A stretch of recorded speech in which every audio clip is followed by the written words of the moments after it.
Hello, Martilla, Priska, we can start now. Good morning, good afternoon. I welcome you to this very joyful event, the launch of the Empower Youth4Food campaign. It's great having you all here.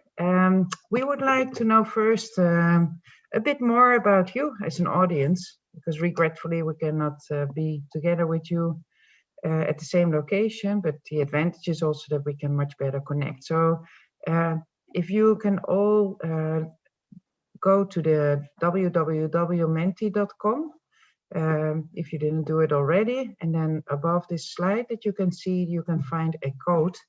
Please register this code and then enter the Mentimeter, and then we would like you to answer in which country you are located.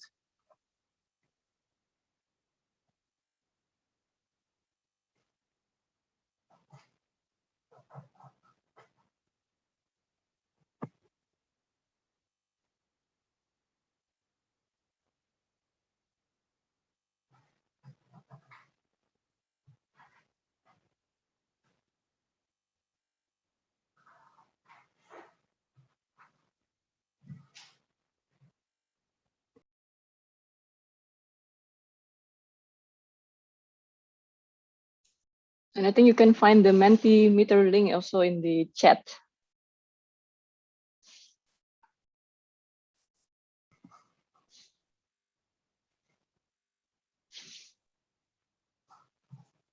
Let's give it a little bit more time just to see. It's really nice to see that we really have a good representation of people from different countries. I see, of course, Indonesia and the Netherlands, but also Philippines, Cambodia, Vietnam, Bangladesh. Great having you all here.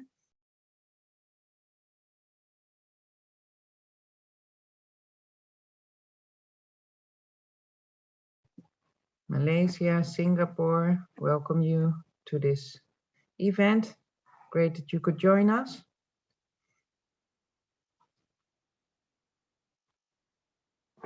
Thank you so much. And then I would like to go to the second question.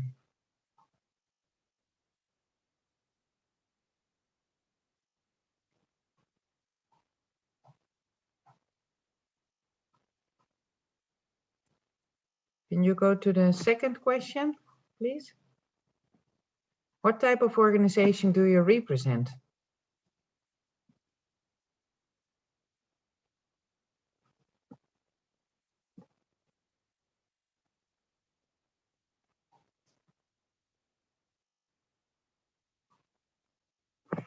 Well, that's great to see also that we have the diversity of actors that are so important for stimulating and making, creating like a success for these type of initiatives, having people from the private sector, having people from the schooling or the education sector, having people from the INGO sector, governments. Of course, I'm very curious what's under other, but regretfully we're not able to see that.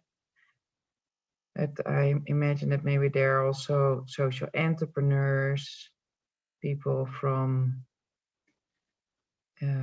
other types of social organizations, maybe.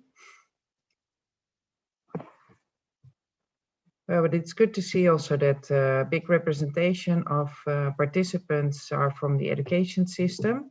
I expect also that there are a lot of youngsters around us, among us that attend and are curious what this campaign is all about. So let me tell you a little bit more about myself. My name is Martilla. I'm based in the Netherlands at this moment, and I represent the Netherlands Food Partnership. Can you go to the next slide, please?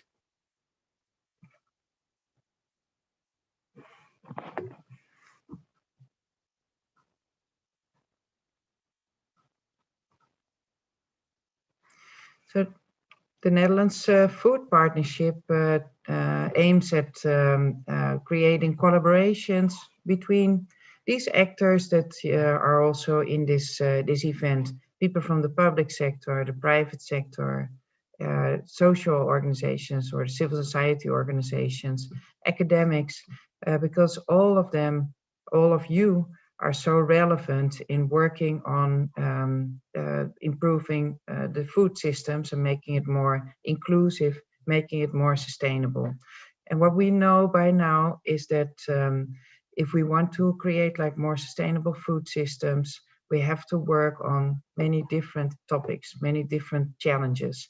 And that requires this collaboration also, because not one of the actors in society has all the answers to respond to these challenges. If we think about the impact of climate change to food, if we think about the requirements that are needed to bring food from a specific location to interesting market segments, if we think about areas where there's instability because of conflicts, because of all kind of other natural disasters, and how you would have to respond to that.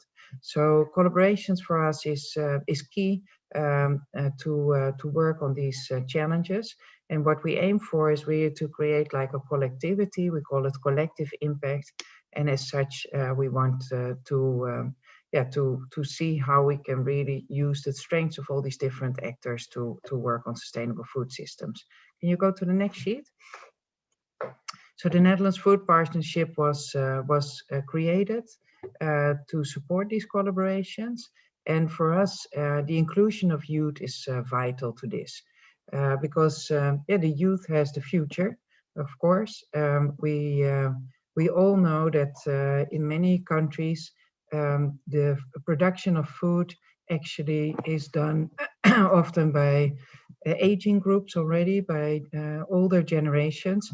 And it's very important that youth becomes part also of the food production, the food retailing, the food processing, and helps us also to create like new solutions to some challenges that we encounter in the food system.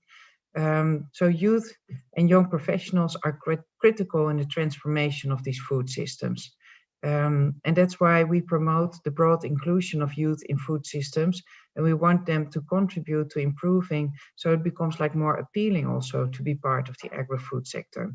That's why we move away from talking about youth, and we want to work towards involving and partnering with youth. And we focus on supporting collaborations that empower young students, agri-professionals, agri-entrepreneurs, and academics.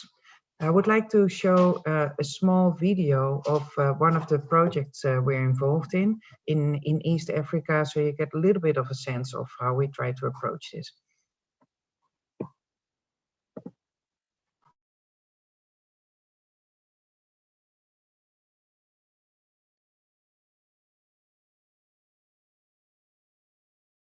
My name is Eric Bosire from Irihab KA.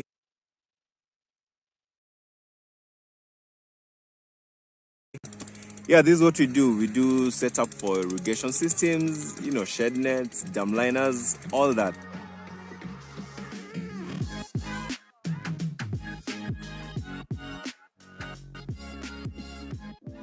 Now, climate change is real. Kenya, of late, the rains have actually really decreased. The few times we receive rain, there's need for farmers to harvest that rain, and then there's need for them to effectively utilize that water. There's no any other way of doing irrigation that can be able to conserve water much better than drip irrigation. This farm actually, the farm looked like this initially. This is how we found this farm. No This way. is how we found this farm. So we had to sit down, come up with strategies, figure out how we're going to prepare this land, how we're going to do the beds, how we're going to lay the drip lines.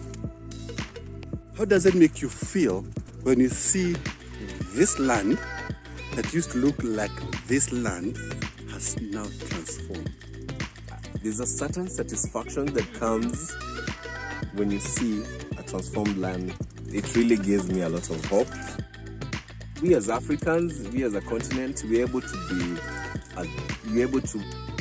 a food secure continent if we're able to just work on very basic things like getting to understand what drip irrigation system is, getting getting goodwill from the government and all that. So it really gives me really hope that we can achieve a zero hunger mark. This is so beautiful.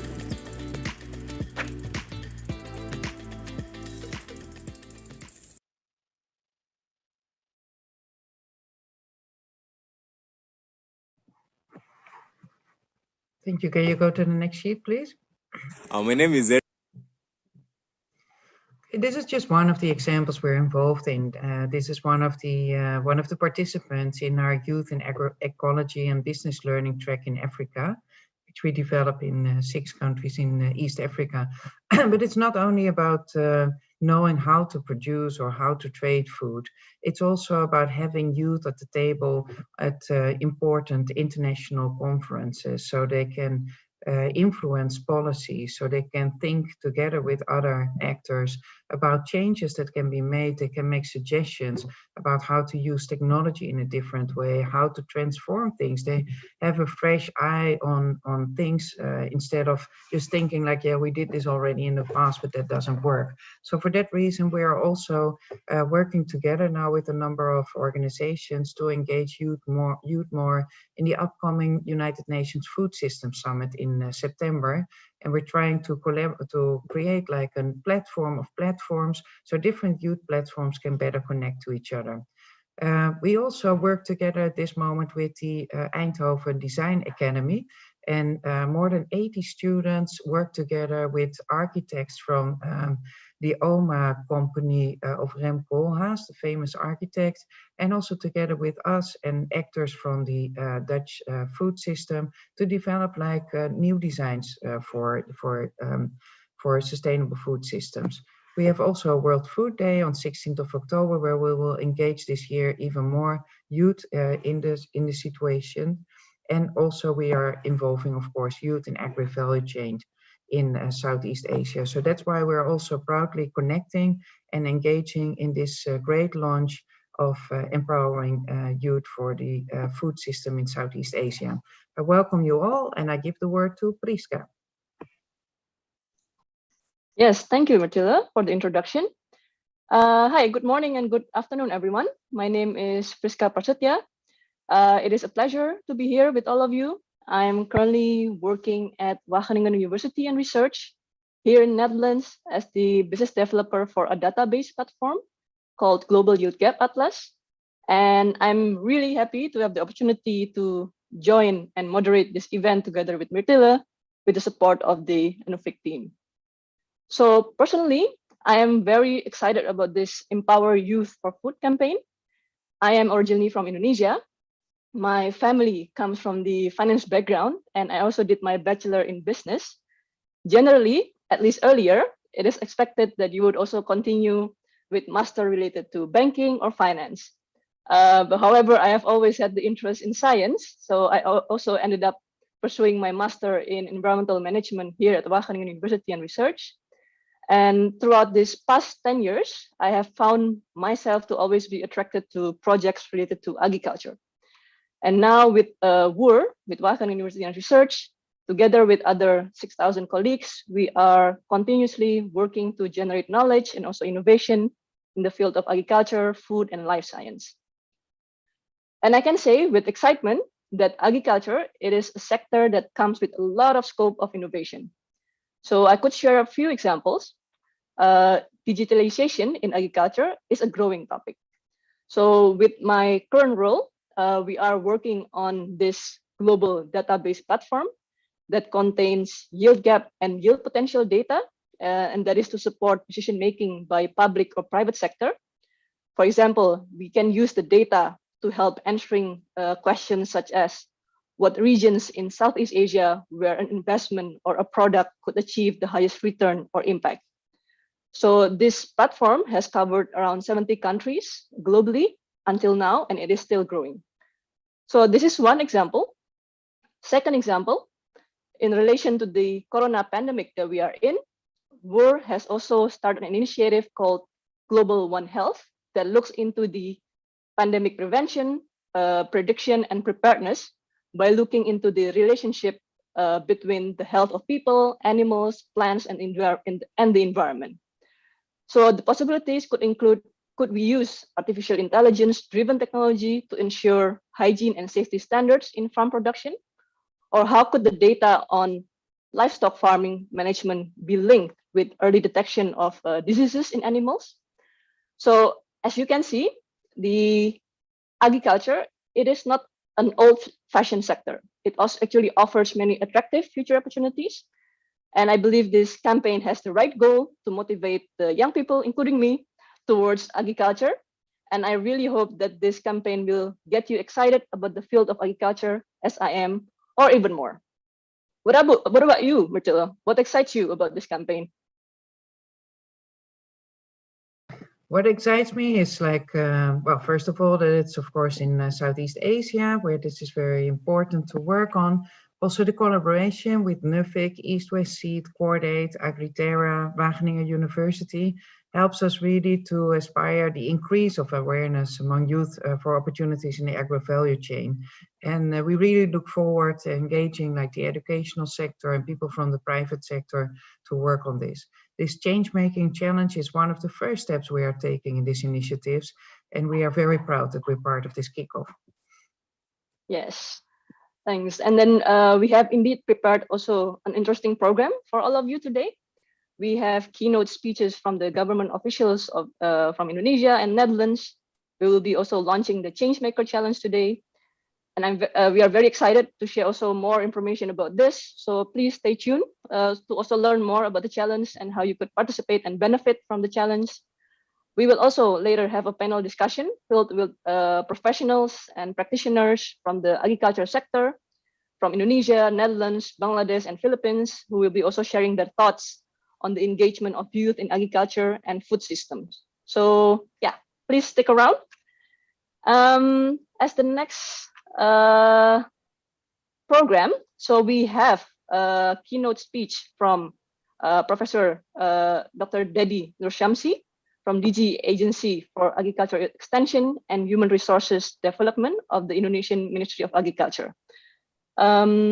He has some wise words to also introduce us to the topic about the engagement of youth in the agriculture. So please, Pak Dedi, the floor is yours. Terima kasih, Priska. Her Excellency Carola Sutton, Dutch Minister of Agriculture, Nature and Food Quality, distinguished speakers, ladies and gentlemen. First of all, allow me to present our view regarding the development of millennials agriculture entrepreneurs in Indonesia, and also the main programs of Indonesian Ministry of Agriculture in building the capacity of millennials. As we can see in the slide that President Joko Widodo clearly stated that improving the quality of human resources in Indonesia is very important. There is a need to build agile human resources to support the development of Indonesia. In agriculture, human resource has played a significant role. The quality and quantity of human resources working in the agriculture sector in general has been shaping the development of agriculture in Indonesia. Indonesian Minister of Agriculture, Syahrul Yassin Limpo, stated that to be able to attain advanced independence and modern agriculture, we rely our future on young generation. Therefore, there is need to create 2.5 million millennial farmers in 2024. These millennials who are equipped with sufficient knowledge, science and technology will be able to address various issues faced by stakeholders in agriculture. Ladies and gentlemen, in the next slide, we can see that there are several challenges faced by agriculture in Indonesia, such as the low interest of youths in the agricultural sector, in employment and entrepreneurship, both on farm and off farm, as well as the decreased number of farmers each year by 500,000 farmers. Meanwhile, looking at opportunities, there are more than 70% of Indonesian population are in the productive age. This productive group of age could provide opportunities in developing agriculture in Indonesia, especially youth. The role of youth is to substitute aging farmers because we believe that they are more competitive, more responsive to technology, more adaptive and creative. Ladies and gentlemen, moving to the next slide, we would like to inform you that under the Ministry of Agriculture, Indonesian Agency for Agricultural Extension and Human Resource Development, IEEHRD, has 3 pillars to support the development of millennials entrepreneurs and main program of the ministry. There are extension, education, and training, which comprise of 3 main programs. First, movement of the Strategic Command for Agriculture Development in sub-district level. We call it Ko-Stratani. Second, extension, education, and vocational training to support the growth of millennial agriculture entrepreneurs. Third, extension, education, and training to support the main program of the Ministry of Agriculture. In the next picture, we can see the Ministry of Agriculture initiative, particularly under IEEHRD, which is focusing on 3 main programs, namely Agriculture Development Strategic Command, Millennial Agricultural Program, and Support for Main Program of the Ministry. In the next slide, the IEEHRD are concentrating to equip millennials to become professional, competitive, and entrepreneurs millennials. There are 8 millennial farmer programs, namely vocational education, vocational training, farmer agriculture rural training center, Japanese apprenticeship program, young agricultural entrepreneur development, youth entrepreneurship and employment support services program, agriculture development strategy command, Ko-Stratani, and millennial agripreneur ambassadors. Looking at the next slide, we would like to inform you that under the IEEHRD, we have the Indonesian Center for Agricultural Education. Through its vision and mission, we are committed to achieve our 2 main goals, which are first, to create young agriculture entrepreneurs, particularly in the rural areas. This entrepreneur will be able to create jobs and empower local people to run their business. We hope that the presence of young agriculture entrepreneurs in the rural areas could foster the economic development, which will be beneficial for all stakeholders. Second, to create skilled labor in the field of agriculture that is fit with the industry's requirement. Some industries have become our partner in managing the alumni. Some of them has established good network to recruit the alumni to become their staff in the company. As we can see in this slide, the Indonesian Center for Agriculture Education has 7 polytechnics and 3 vocational schools located across Indonesia. Each of these polytechnics has its own specialization. For example, Agriculture Development Polytechnic of Medan, South Sumatra, has School of Coffee.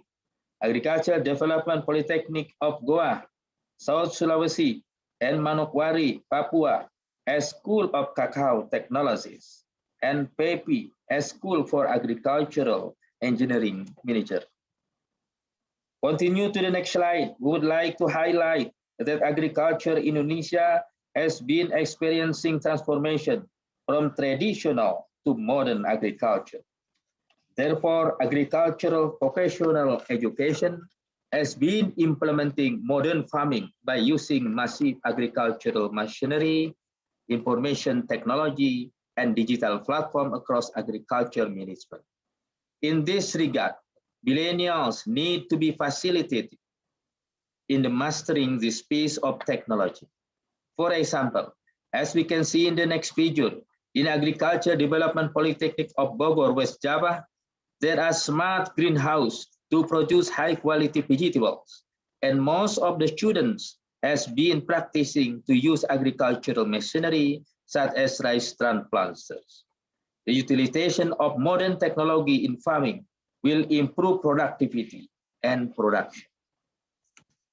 Ladies and gentlemen, in the next slide, we can see that the Ministry of Agriculture also committed to provide capacity building for millennials through agricultural trainings. From this figure, we can see that vocational trainings and certification are implemented to develop millennials agripreneurs. As we can see in the next slide, part of agriculture training to improve millennial skills is Farmer Agricultural Rural Training Center FARS or P4S. FARTICI as a driving force for millennial agriculture entrepreneurs by delivering technical and business training, and also as a place to develop agricultural entrepreneurs. Moving on the next slide is the recent activities for millennial, which is the intensive program in Japan. This program is intended to give valuable experiences for Indonesian young entrepreneurs by sending them to Japan to learn directly in the field. They will interact with Japanese farmers and industries, and they will learn about the business process of agriculture as well as practical techniques.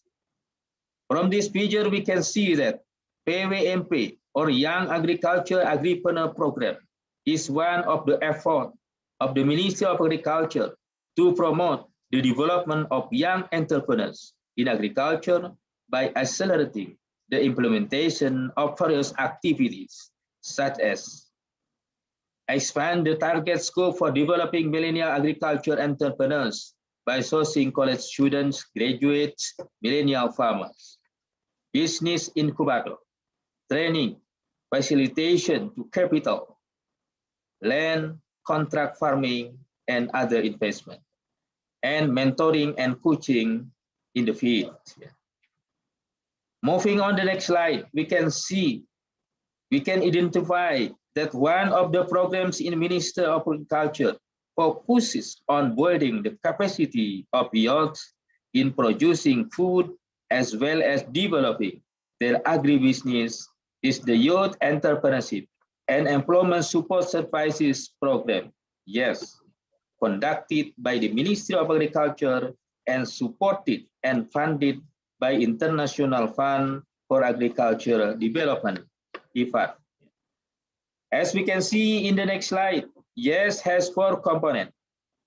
First, rural youth transition to work. Second, rural youth entrepreneurship. Third, investing for rural youth. Fourth, enabling environment for rural youth. Looking at this slide, we would like to highlight about Kostratani. Kostratani is our main program to improve agricultural production. It is the center for agriculture development activities at the sub-district level.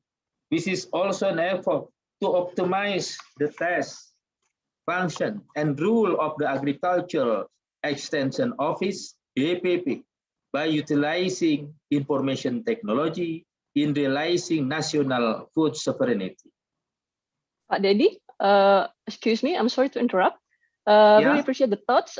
Though being conscious of the time, would it be possible if you wrap up your points in the next 30 seconds? Would that be possible? Okay. Okay. Thank you very much. Fine. Yeah.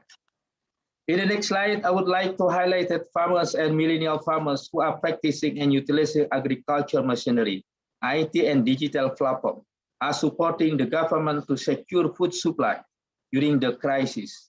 There are some of the millennials who are focusing their business in agricultural sectors. As millennial agripreneur ambassador, their role include providing food for many Indonesians, as well as generating income and increasing farmers' welfare. Ladies and gentlemen, to conclude my presentation, we would like to state that Youth4Food is a necessity. It is the center for agriculture development activities at the sub-district level. This is also an effort to optimize the task, function, and rule of the Agricultural Extension Office, APP, by utilizing information technology in realizing national food sovereignty. and must be done right now. Millennial farmers are essential in agriculture development in Indonesia because they are smart, adaptive to technology, and ready to enter the era of agriculture 4.0. Furthermore, millennial farmers have started to take part in agricultural development from upstream to downstream. Youths are valuable asset for Indonesia to be able to secure agricultural production in the future. That is all. Thank you very much. Thank you very much, Pak Dedi, for the inspiring speech and also for sharing the government initiatives about the engagement of youth in agriculture. Next, we have a keynote speech from the Dutch Minister of Agriculture. Martilla, would you like to introduce us to that? Yes, thank you so much. That was really inspirational. It's great to see how many initiatives there are being developed in Indonesia by the public sector and also by education centers. Thank you so much for that great presentation. Yeah, I would like to introduce now the video message of our Dutch Minister of Agriculture, Nature and Food Quality, Carola Schouten. Ladies and gentlemen, in the old days it was simple. If your parents were farmers, you were likely to become a farmer too. Nowadays, young people have much more freedom of choice. And that's a good thing. But there's also a downside. In Southeast Asia, as in Europe, fewer and fewer people are going into farming. They are just not familiar with it. But if you ask a young person, do you want a socially relevant job? Do you care about health and about there being sufficient quantities of safe food? Do you care about biodiversity and our climate? Then they are bound to say yes. And that's why we must spread the word. A job into the agri-food sector can be attractive and meaningful. And who better to tell this story than young agri-food professionals from Southeast Asia themselves? Over the past few decades, thousands of them have come to study in the Netherlands.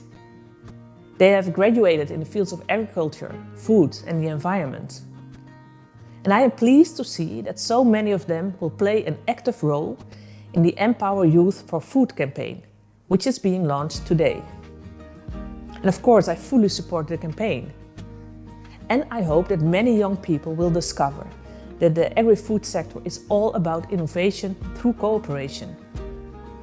Because designing and developing a sustainable food system means working together. Private sector parties, education and research institutions, government organizations and NGOs. It also means building on our close international relations and promoting our mutual interests. I encourage students to take part in a Changemaker challenge, which is also being launched today. And I'm sure you're bursting with creative ideas for tackling agriculture and food issues in Southeast Asia. I hope this campaign will go from strength to strength, so that many young people will help build a greener future. Good luck to you all.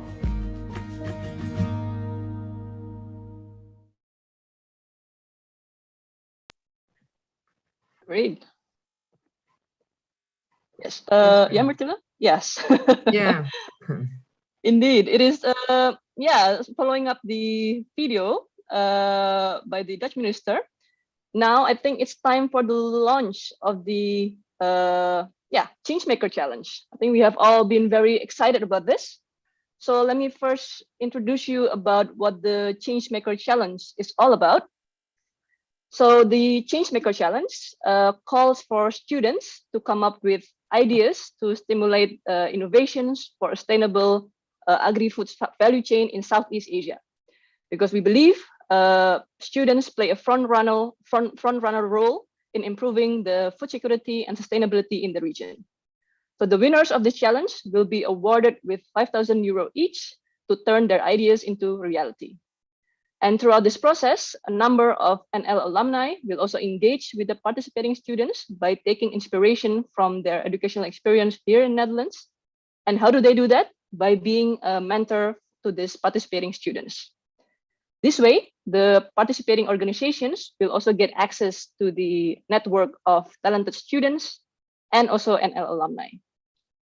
So we encourage all students in Southeast Asia, including Bangladesh, to also participate in this exciting challenge. And how do you do that? Check out the website, the criteria, and also sign up. The winners will be announced on the International Youth Day on 12th of August. And I think now it's time for the launch. I think we should already start the big moment is there. This is the time of drum the roll. So we are going to do the final countdown. I say 5, 4, 3, 2, 1. Yes, it's launched. So it is launched.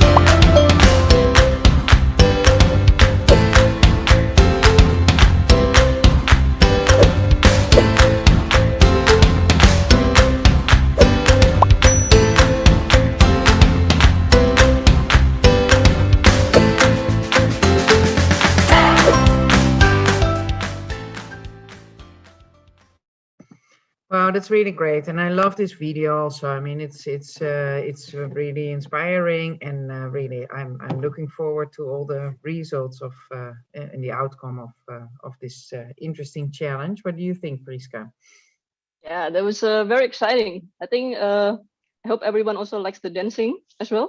So, so no, it's very exciting, and yeah, I think we also have a panel discussion coming up, right, Martilla? That's right. Yes, we're going now to the opening of the panel discussion, and I would like to introduce Emily, who is going to facilitate the panel discussion.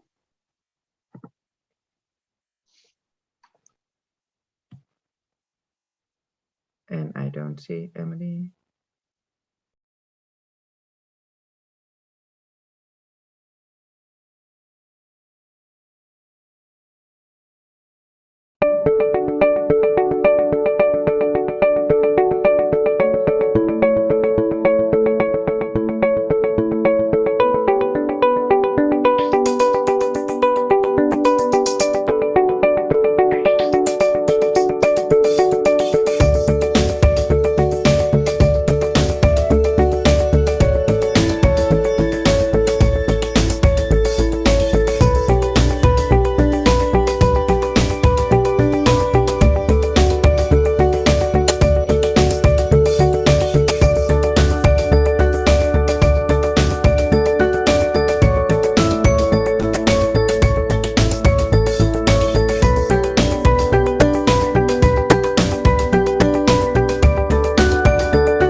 এখানে তরুণ কৃষি উদ্যোক্তা কুব্বাত হোসেন অভি 2004 সালে 2 বিঘা জমি দিয়ে শুরু করে। তবে বিদেশি সবজি আমাদের দেশ থেকে এখনো রপ্তানি শুরু হয়নি, অথচ মানসম্মত উৎপাদন আর প্যাকেজিং করে বিদেশে রপ্তানি করা সম্ভব। দরকার শুধু বিশুদ্ধ আর বিষমুক্ত সবজি উৎপাদন এবং আন্তর্জাতিকভাবে স্বীকৃত বাজার নীতিমালা অনুসরণের ক্ষেত্রে কৃষকের পাশাপাশি সংশ্লিষ্ট সবারই আন্তরিকতা আমরা একটা উদ্বুদ্ধ হই। আপনি তো একজন শিক্ষিত তরুণ উদ্যোক্তা, তো তরুণরা বেকার যারা আছে বা যারা অন্য ব্যবসার জন্য মাথা খারাপ করে ফেলে, তারা কি কৃষিতে আসতে পারে না? অবশ্যই আসতে পারে। এবং বর্তমানে যে নর্মাল যেভাবে যে কৃষিটা যেটা হইতেছে এটা তো আছেই। এখন যদি মোটামুটি যারা মোটামুটি একটু অর্থবিত্ত ভালো আছে, অনেক বা উচ্চবিত্ত আছে কিন্তু ওরা বেকার, ওরা যদি একটু গ্রিন হাউস, পলি শেড, একটু হাই প্রযুক্তির দিকে একটু নজর দেয়, আমার মনে হয় যে ওরা খুব অল্পতে খুব সাকসেস করতে পারবে।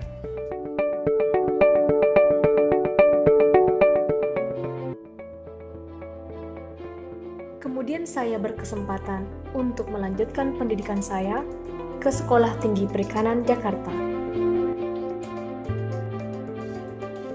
Hingga suatu saat saya terlibat dalam proyek yang bernama Baur Project, sebuah perusahaan startup yang berfokus pada pembelajaran blended learning bagi siswa dan profesional di bidang kelautan dan perikanan sebagai anggota tim. Di sana, kami menyusun kursus perikanan seperti kursus budidaya udang dan budidaya rumput laut yang dapat diakses secara online oleh siswa kejuruan serta pekerja profesional dari wilayah Indonesia hingga daerah terpencil yang mendukung koneksi internet. Dengan alasan ini, saya juga dapat menjangkau keluarga dan komunitas saya di desa untuk dapat membantu mereka mendapatkan akses ke pembelajaran online ini, di mana mereka dapat belajar dan memperbarui pengetahuan mereka tentang perikanan. This is the opening of the seaweed unit and traditional processing lab, which is this place, which we helped to renovate. We take the seaweed and we wash. What they are making here is carrageen from seaweed. Carrageen is a component which you can extract from seaweed, which is actually quite interesting internationally in the market nowadays. Thanks to the project, a new lab for seaweed processing could be opened. We agreed that some of the funds we have available could be used to invest in such a unit. Improving education at Jakarta Fishery University also meant bringing it closer to practice. The industry wants our students can do it their test, so we buy that equipment. So, new lab equipment was also needed. Before this project, we didn't have it. The student is very interesting with the new test, with the new equipment. They is very happy. Just like the new microscopes. Thanks to this project, the Jakarta Fishery University was able to move to the next level and is now ready for the future. East West Seed grew from the seed of innovation that continues to flourish until today. We invest heavily on research and development. We strive to understand the needs of the farmers and markets and find ways to create tailor-fit solutions. I like East West because it promotes and supports innovation. In fact, I'm working in seed technology and it's a product of East West drive for innovation. In seed tech, in my department, so we always aim to innovate and we always aim to develop protocols or technologies that could help improve our processes and systems. With the seeds of service, innovation, and passion, we continue to grow and work towards sowing a better future. Better seeds for better yield.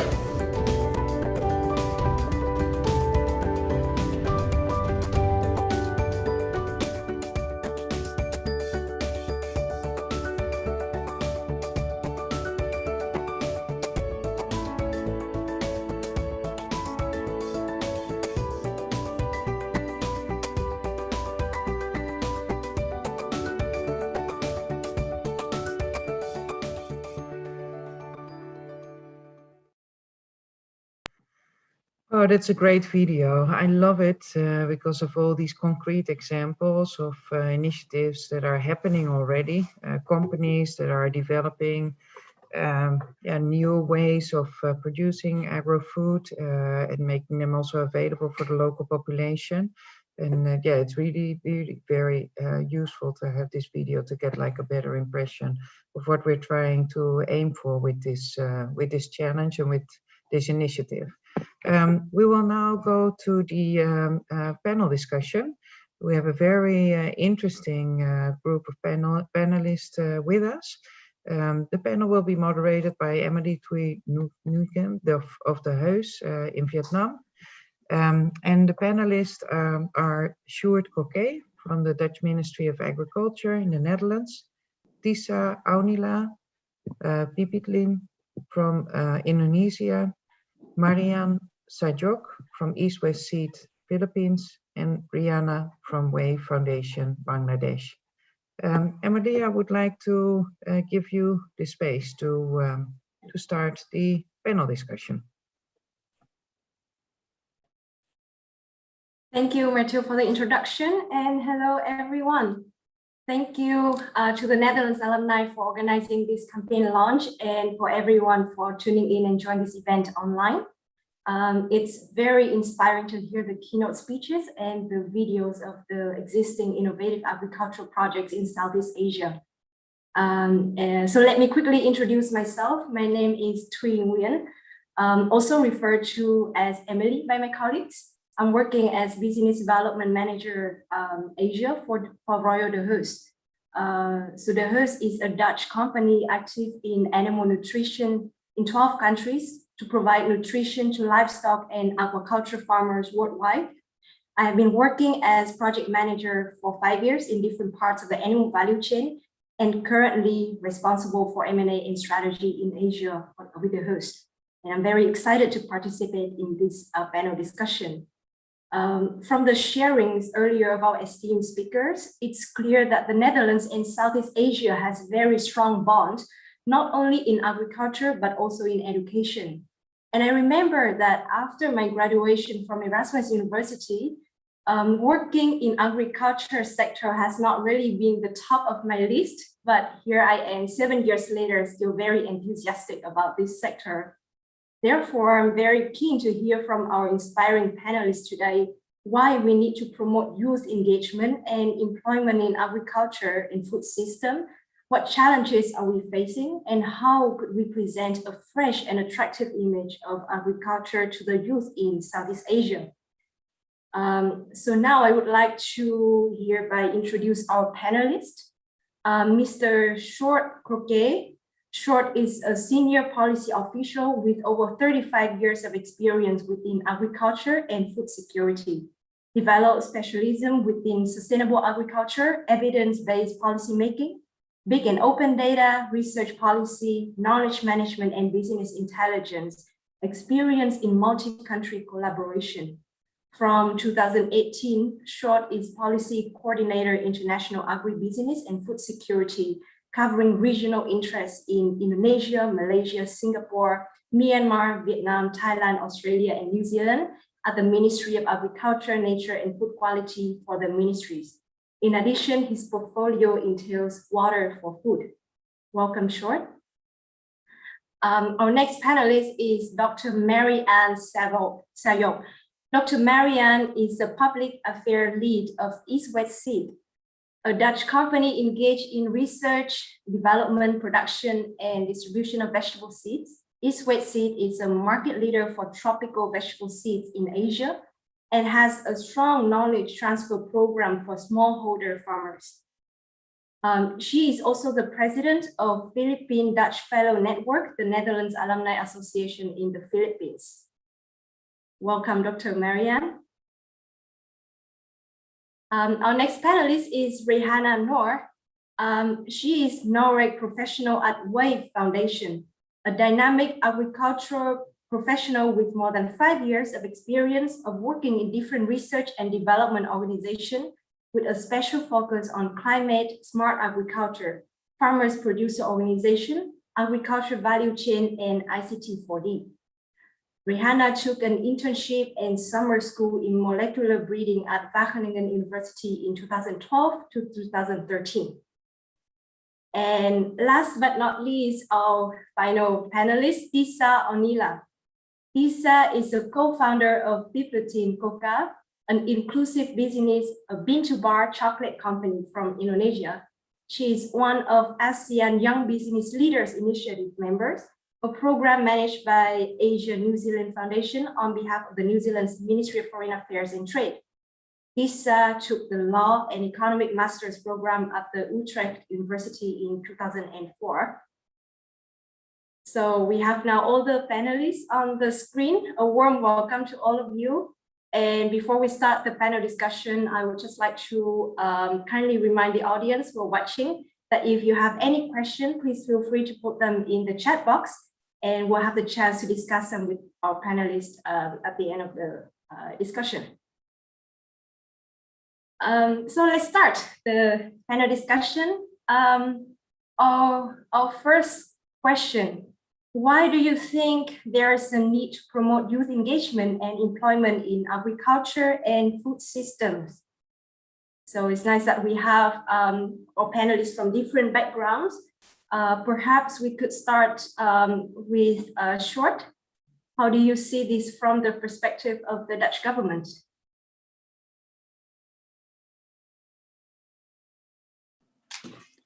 Yeah, thank you, Emmeline. Thank you for this question, and thank you for the nice introduction. My minister also already pointed out why it's important to be employed into the food systems. She used the word attractive and meaningful. She pointed out the relation from food systems to, for instance, biodiversity and climate change. For me, they were very important things of life. So being employed within food systems could give you an intrinsic motivation. But besides that, agriculture and food systems isn't dull at all. On the contrary, it's high-tech, it's very dynamic and internationally oriented. Imagine that all the links between the producer and consumer are well organized and work together closely. So when you can look and identify these true values of the sector of food systems, it can give you a better view on your possible career path. But not to forget that agriculture not only needs farmers or scientists. The food systems need a great variety of skills, for instance, for logistic issues, for food processing, technicians, and people who master the newest digital technologies. Food systems have a lot to offer. But last but not least, when the interest in employment in agriculture sectors and food systems does not increase, there will soon be a shortage of labor force in these sectors. That will not only cause economic damage, but it could also endanger the food security in the Asian area as a whole. Could that be your challenge? Thank you, Emily. Thank you, Short, for your sharing. I would like to hear from the perspective of corporate and startups. So maybe that's something that Marianne and Tisha could share with us. Marianne, how about you start? Yeah, thank you, Emily. And first of all, thank you for inviting me to this inspiring event. And thank you for inviting Youth4Food as a partner of this event. Like what was already mentioned, also by the Dutch Minister of Agriculture, we have aging farmers, not only all over the world, but more so in Southeast Asia. And these farmers have no successors because their children do not want to go into farming. So they end up selling their lands. And this is not a good scenario for agriculture. So we need to encourage the youth not to engage in agriculture and try to erase the perceived unattractiveness of agriculture to young people, because agriculture should not only be equated with farming, working under the sun, but also, across the entire value chain, as what Short already mentioned. And the important thing, I think, to attract youth is to make sure that they would earn a decent income from farming, from agriculture. So a high profitability, I think, would encourage them to engage in agriculture. And again, innovations in agriculture and food system are better embraced by the young people, as they are more interested in technology, digital technology, biotech, and nanotechnology. That's it. Thank you. Thank you, Marianne. I think the sharing of Short and Marianne are both very spot on. Usually agriculture has traditionally been perceived as something that only farmers and scientists are interested in, and that the income you might expect from this sector is rather low and is very labor intensive. But in fact, that is not the full picture. So Tisa, could you share your view on this question? Yes, as mentioned by Marianne and also by George, and we have aging farmers, and it's a big problem for us. So what we do in our company, Built-in, as we direct source the cocoa beans from those farmers, we'll try to build awareness on the importance of attracting youth. So encourage them by buying premium price for good quality cocoa beans, by giving them trainings, by giving them the chance to develop if there's a smart ways to do agriculture, so they can be more attractive to this field. As well as we also making videos online. We distribute it in our downstream marketplaces on the young farmers talking about they want to make the cocoa plantations more viable and more to have more innovations to the processing of the cocoa harvesting. Yeah. Yeah, very nice that you already started with sharing to the youth and find more attractive way to make it more viable, more visible to them, what agriculture means and what the different parts of the value chains include. Rihanna, I think in your country, the Alumni Associations is one of the very strong organizations in Southeast Asia. How do you see this from the Alumni Association perspective? Yeah, thank you. And thanks to the organizer for inviting me in such a time-demanding event. Netherlands Alumni Association of Bangladesh is playing a very vital role when it comes to engaging different stakeholders in the agricultural sector, especially when it's come to the youth engagement in this sector. We have arranged a lot of webinars during this COVID-19 period, and also before the pandemic. We have also arranged different events and trying to put the other stakeholders, the private sector and the government sector and the academicians and the researchers on the same table, so that we can discuss and input and share our views in the policy making process in the national agriculture, and help the government and connect the youth and the other stakeholders and empowering them to establish an inclusive and sustainable agriculture in Bangladesh. And we are also planning to offer the mentoring support to the youth population and engaging our different events in the agriculture university graduates as well. Thank you.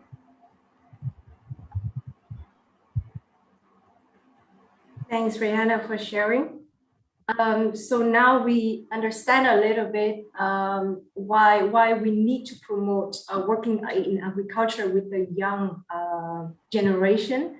So my next question is, what are the challenges to overcome when we try to engage young people to consider agriculture a part of their future?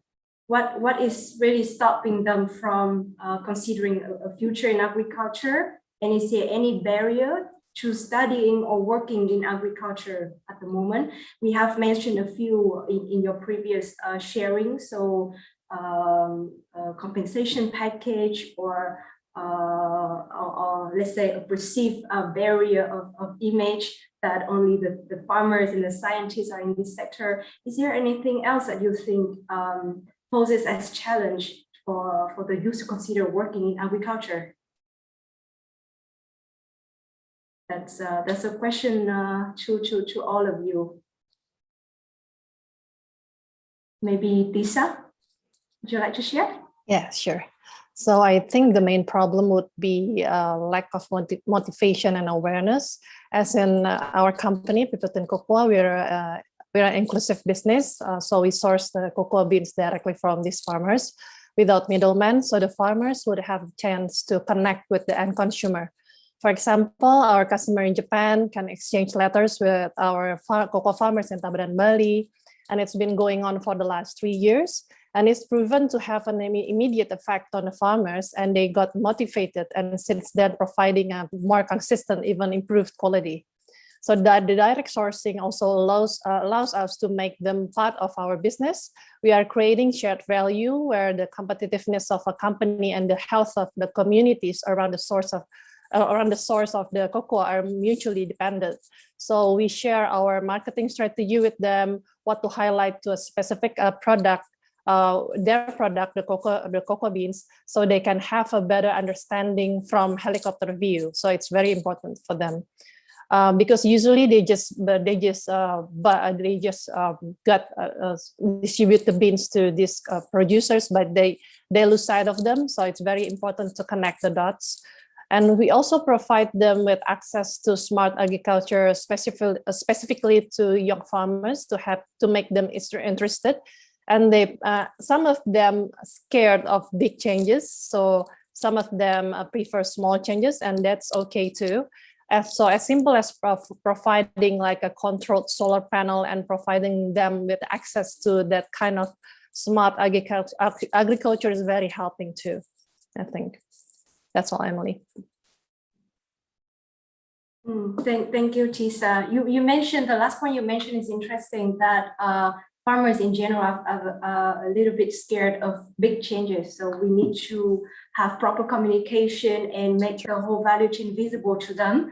I think that's something that the youth can play quite an important role in, right? If you are the second generation of a farmer, you can help to show your parents and to help them get more familiar with more modern information.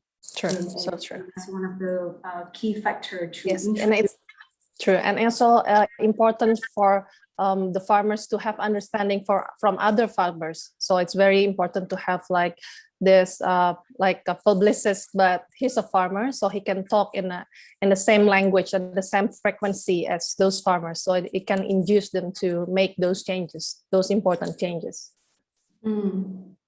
Very nice, very interesting. Rihanna, what do you think would be are the main challenges to the youth for considering agriculture as part of the future? Yeah, in perspective for Bangladesh, I think we have quite a few challenges when it's come to the youth engaging in the entrepreneur in agriculture. For example, accessing the credit. I mean, most of them do not have the sufficient credit to start their business, and they do not know where to go and how to link up this credit systems and start their Rihanna, business. Sorry to interrupt, but it's a bit difficult to listen to you. So maybe could you try to put a speaker a little bit further? Let's try if that works.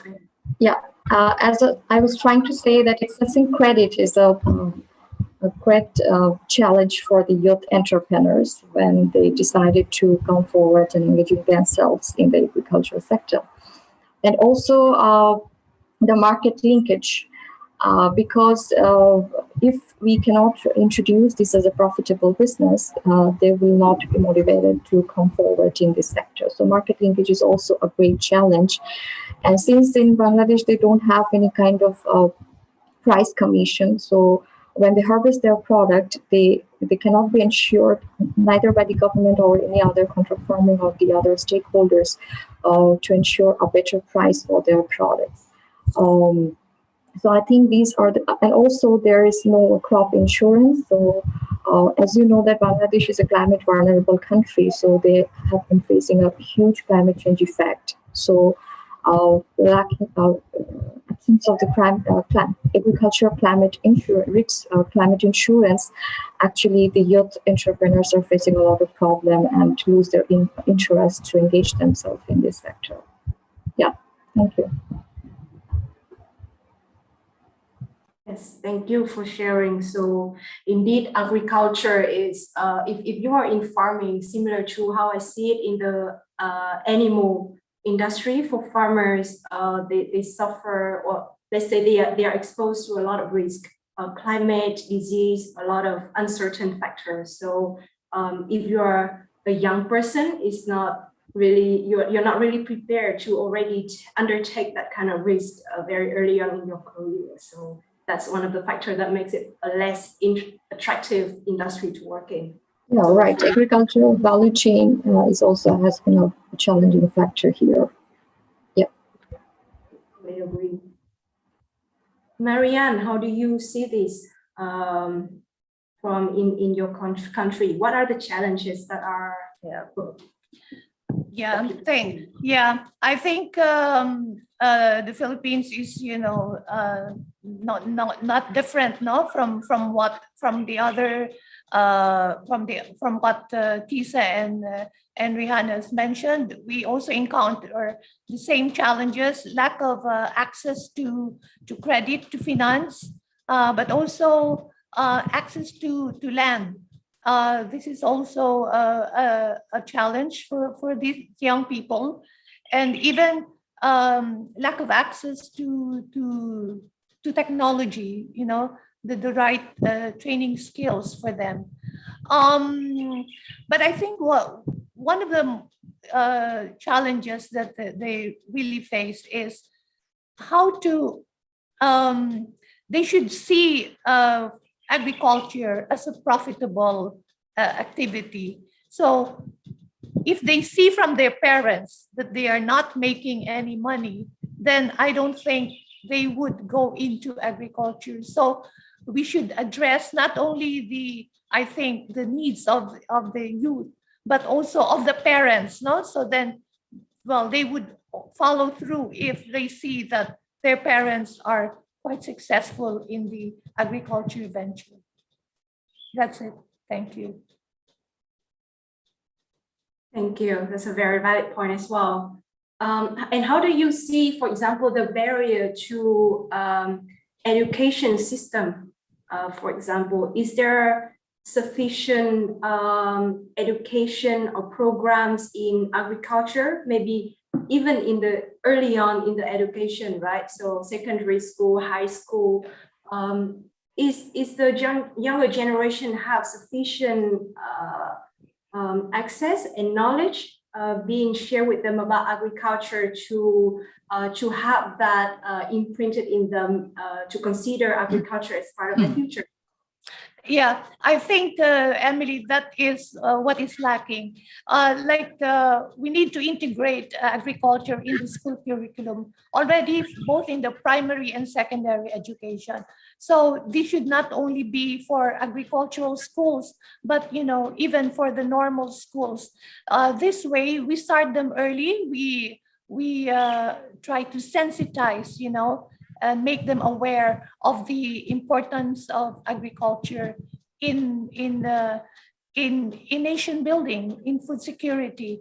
So yes, very important to start early in the education system, and also provide later on. I think Tisa has also mentioned this. The internship, very important too. Provide these students internship in the agriculture companies, so they would have a first-hand experience and knowledge on what an agriculture enterprise, or how an agricultural enterprise works. Yeah, that's right. Yeah, I think for me personally, I started my internship at the host as well. So before that, I have never heard about the company or know what it's like to work in agriculture, but just saying yes to this internship really introduced me to a lot of opportunities, a lot of field trips, visiting farms, visiting and talking to the farmers. So that is really a very nice way to introduce the young people who are still studying into agriculture. I'm curious to hear from Short how this is being organized in the Netherlands in terms of education. How is agriculture being introduced in education or in daily life to make it more attractive to the youth? Well, First of all, there's a structural collaboration between education and private sector to have youth, give them a good understanding of the several sectors they could be employed. It has a lot of advantages. It helps education institutes to keep up with the latest market trends. And in this way, institutes can adjust their curriculum to include actual issues and enhance knowledge and skills for teachers and students. And education also pay specific attention to entrepreneurial skills and foster internships. In this way, students are better prepared for work after graduation. On the other hand, it gives the private sector access to young, educated and skilled workers who may turn out to be their future employees. So in general, because there are structural relations between education and private companies, including also a governmental and not-for-profit organization, youth are giving the best pictures of future areas they could be employed, including agriculture. I think that will do. Thank you. Yeah, that is indeed a very good way. I remember at my university every year there's a recruitment day where companies come in, have their stand, and pitch about their companies to the students, and also they have on-campus interviews where they have the chance to meet a lot of potential future employees as well. So it's definitely a very nice way, and I also see that more often at universities in Vietnam as well. So for sure, that's very nice. But if you go to this event, you see that there's a lot of also very attractive companies. So in the finance sector, in consulting, in FMCG, there are a lot of companies who's able to offer very interesting packages, opportunities to learn, a very nice working environment. So why should students choose agriculture, a company in the agri-food sector, over these other attractive offers as well? So in other words, how can we present a fresh, new and inspiring image of what it means to work in the agri-food sector and the important role of this sector to our economy?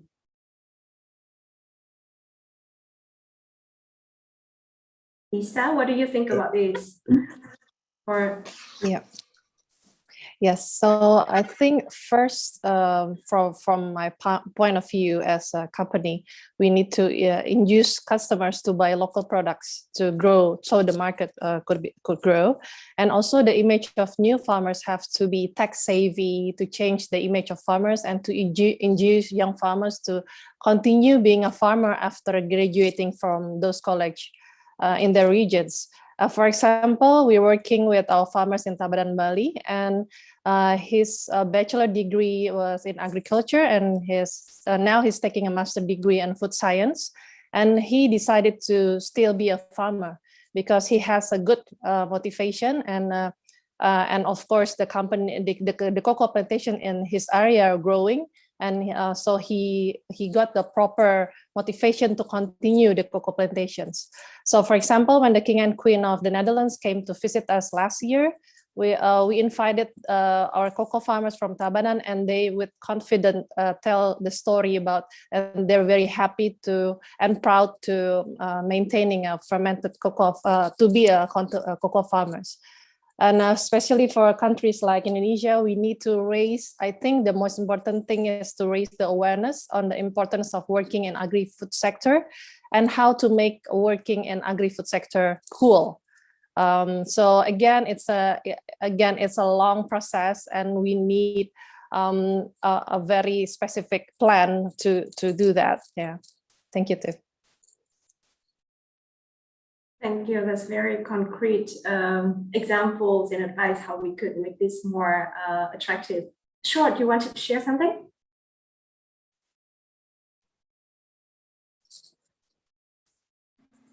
No, not really on this question. Thank you. Sorry. No worries. How about Rihanna? Yes, I would like to share my personal experience here because from the very start of my education, I actually admitted in Bangladesh Agriculture University, and from there I got the scholarship and did my bachelor in Germany, and then I did my internship and summer school in Bangladesh. So I know the education structure, what is practiced in Bangladesh, and what I have seen in Europe as well. And the scenario still doesn't change, actually, unfortunately. There's a lack of internship, and also the somehow I think that the agriculture education in Bangladesh is based on the theoretical background. I mean, they don't have that much practical sessions to take part in. I mean, they don't have that much exposure field visits or working with the real farmers throughout their education system. And also, I think the lack of training and the research scope among the academicians in the agriculture university and also the vocational institute who are offering the agriculture education is also a big concern here in Bangladesh. And as you said that in abroad, we have seen the companies, the private companies come forward in the campus and offer and take the interviews. And throughout the internship, the young graduates has the opportunity to create a good impression in the company, and later on they can join and put it on their CV. But here, this is absolutely missing. So I think these are the challenges that are prevailing in the educational sector of agriculture in Bangladesh. And throughout the even throughout the massive online course that institutions are offering, and also synchronizing the private sector and other collaborators of Dutch and even the Southeast Asia in Bangladesh, collaboratively we actually can create a good platform for the young graduates to exchange their views.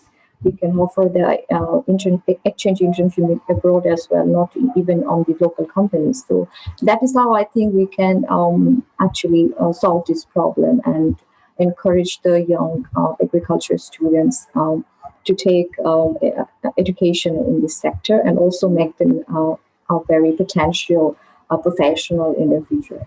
Yeah, thank you. Thank you for sharing, Rihanna.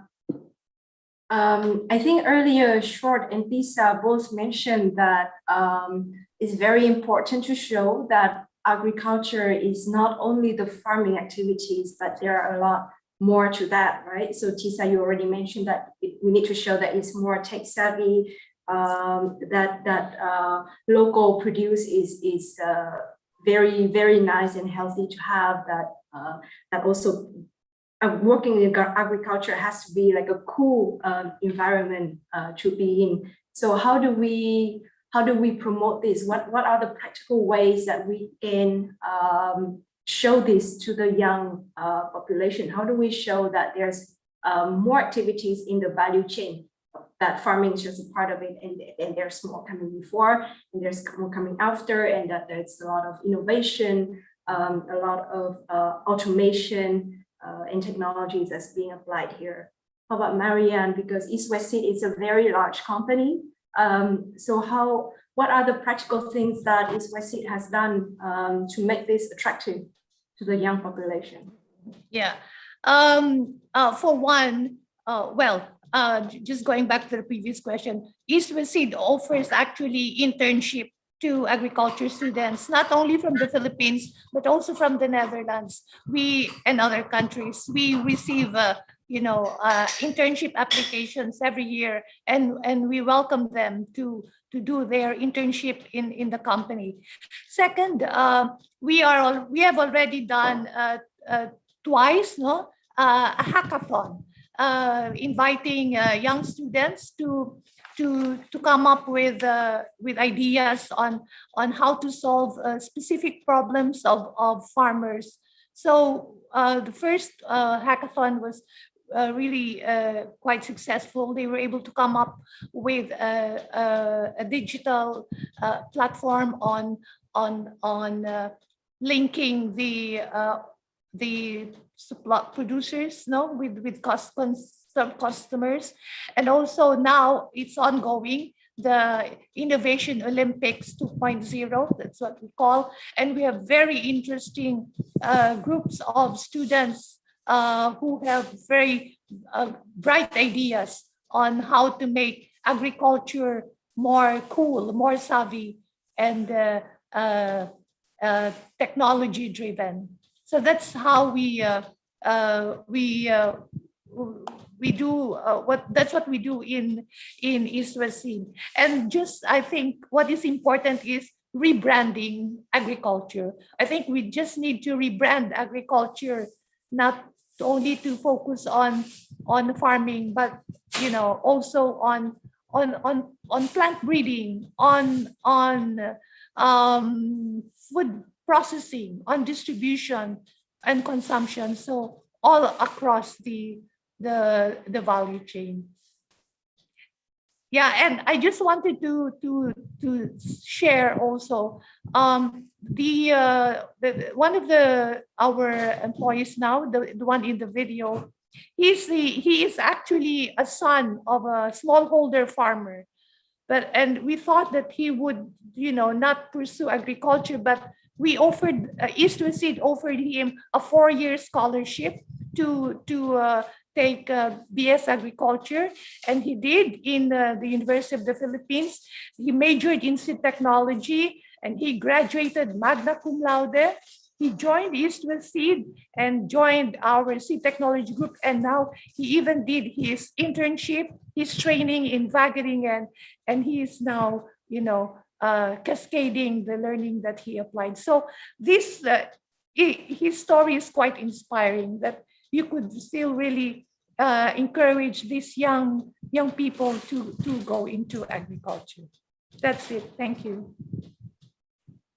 Thank you, Marianne. That's a very inspiring example. So I have one final question, and this question is maybe very relevant for Tisa. So Tisa, when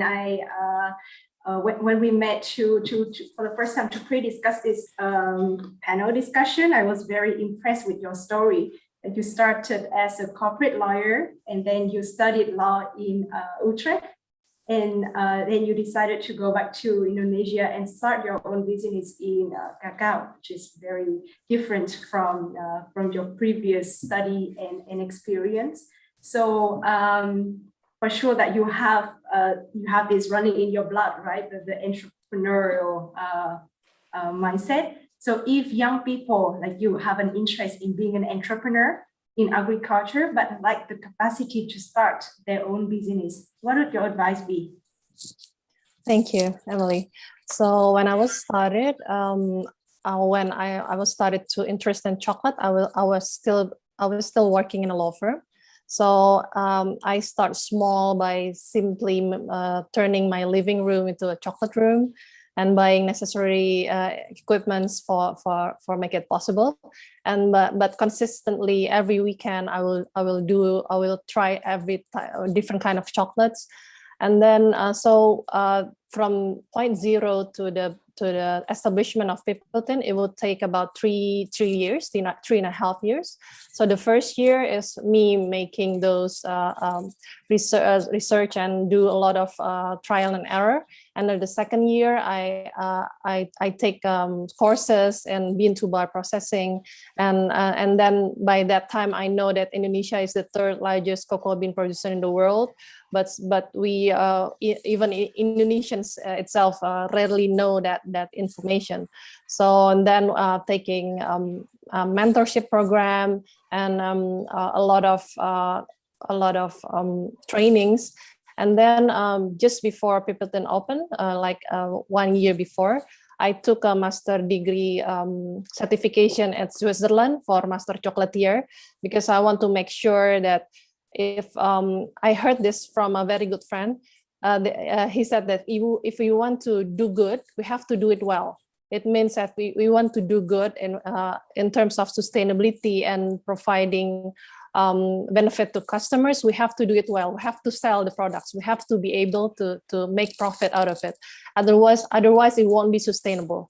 So it's a very important take from him. So that's why I decided to take a master certification in Switzerland just to make sure that I have the important knowledge to produce a good quality chocolate. So when I'm working with these farmers, I can ensure that we can make the best chocolate that we can make from those cocoa farmers.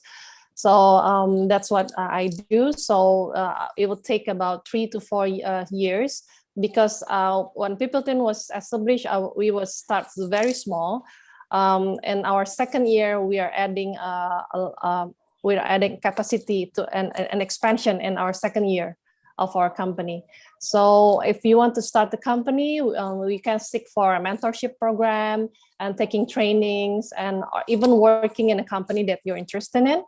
And maybe you can start small, starting with your own or collecting family funds, or crowdfunding is now very viable.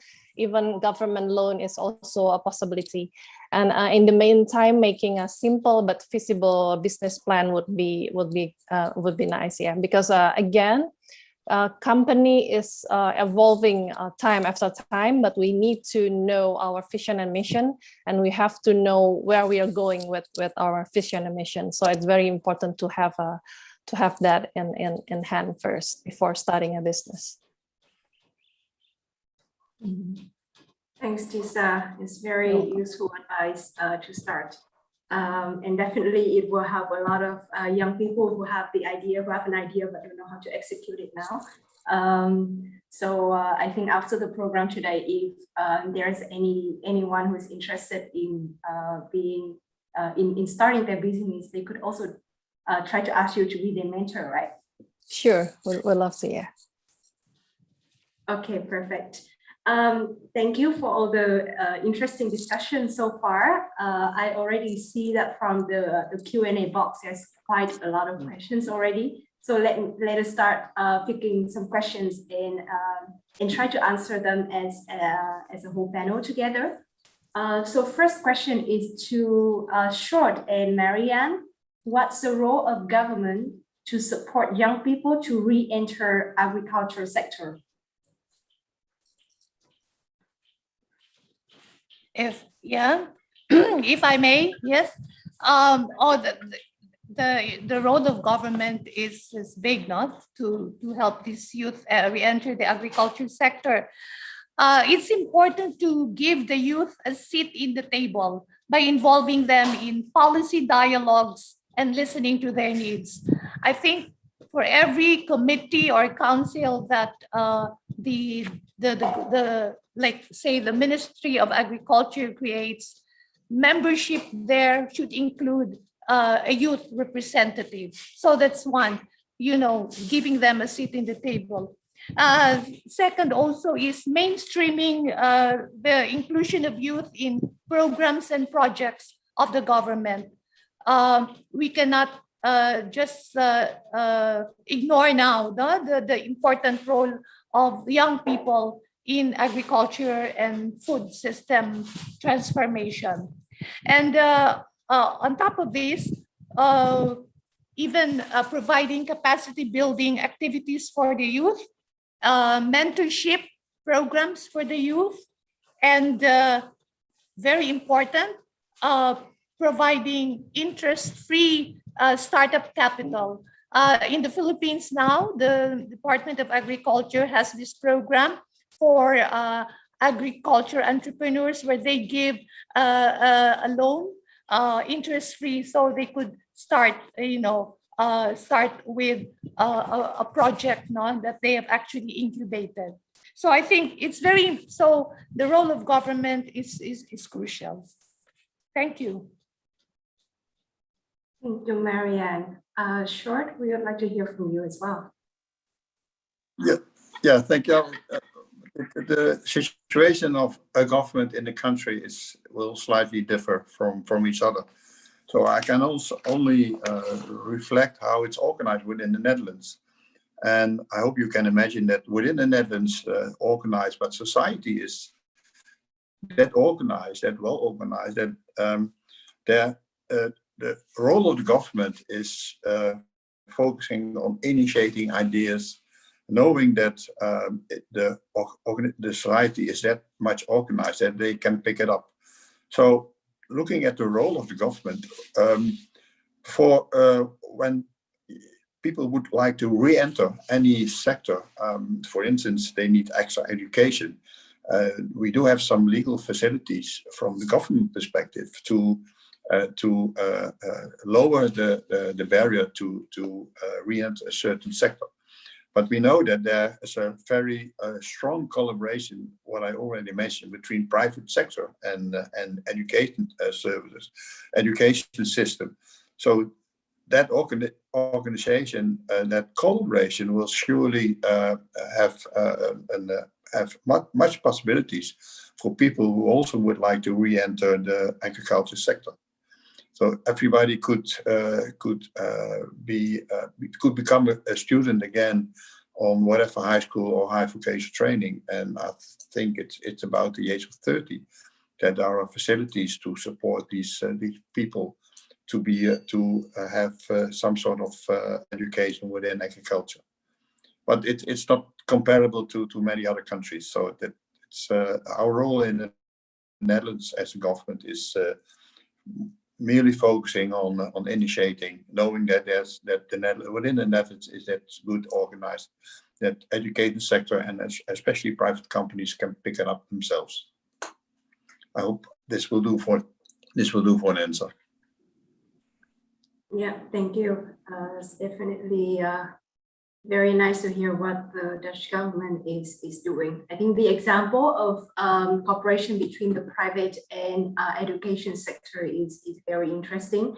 I have been reached out earlier by a couple of universities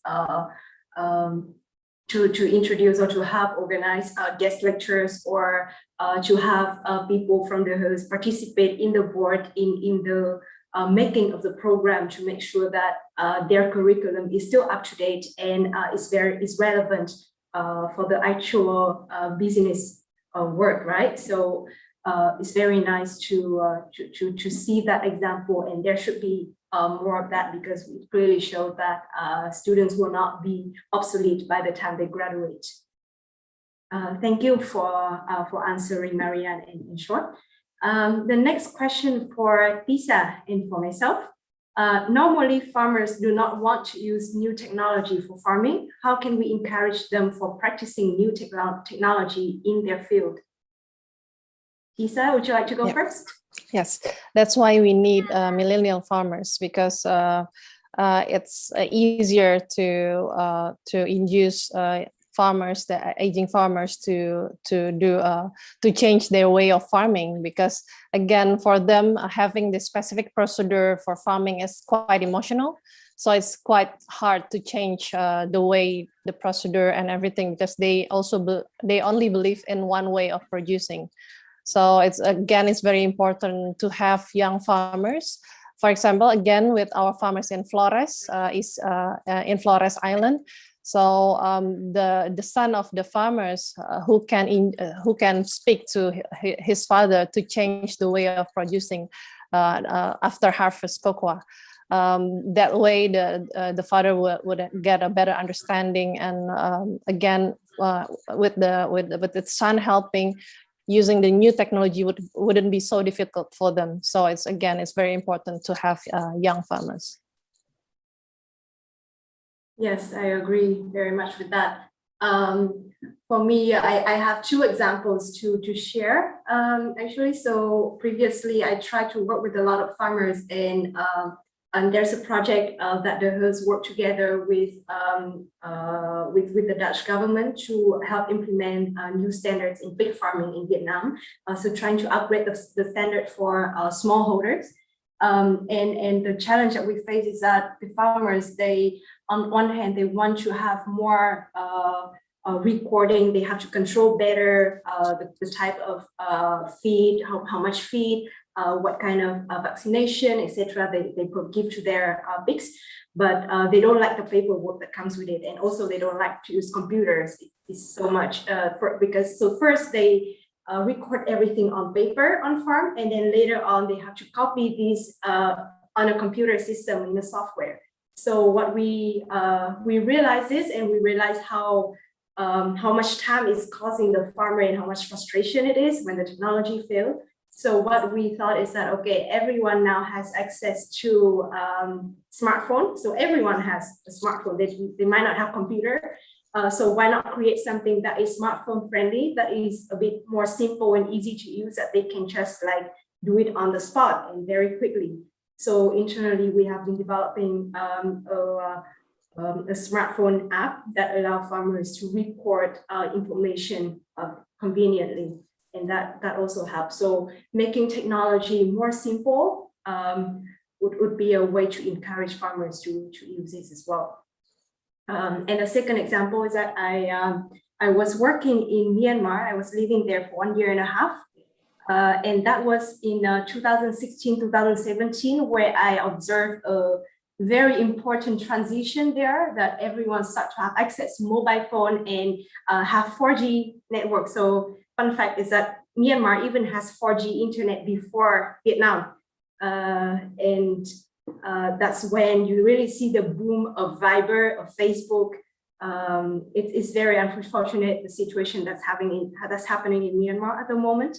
But it's really amazing to see how fast the farmers have adapted to communicating via online platforms like this. So that's also one way that we use to start sharing a lot of information, a lot of technical advice to the farmers. So using the platforms that they are familiar with, that they are interested in, to help them, let's say, get a bit more familiar with new technology. So these are the examples that I could share from our experience. All right, so we have the next question for Rihanna.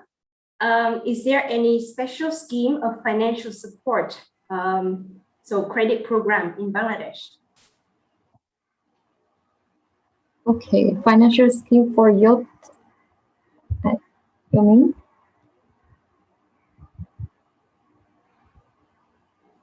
Hello? Yes, Rihanna, we could hear you. Okay.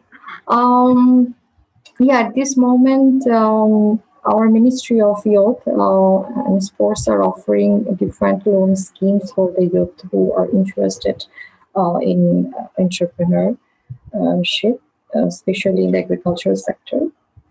And also, I know different NGOs who are funding and offering the skill training to capacitate the young entrepreneurs and offer the finance. For example, I can quote the foundation where I'm currently working, or we have a banner of the Youth Assembly who are offering the financial support and also the training skill support for the young entrepreneurs. And there are a lot of INGOs as well of ActionAid, and also the British Council Active Citizen are also offering the financial and the training skills for the young entrepreneurs. Yeah, thank you. Thank you, Rihanna.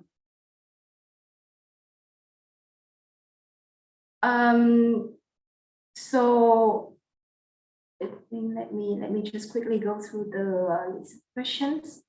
So there's an interesting question to Emily, sorry to interrupt, but in this case also there's a participant called Peter van Tel who would like to answer this question live. I think that there is a possibility to do so. So maybe we could give that person the floor. Yeah, sure. NESO team, could you help to provide us access to Peter? Thank you.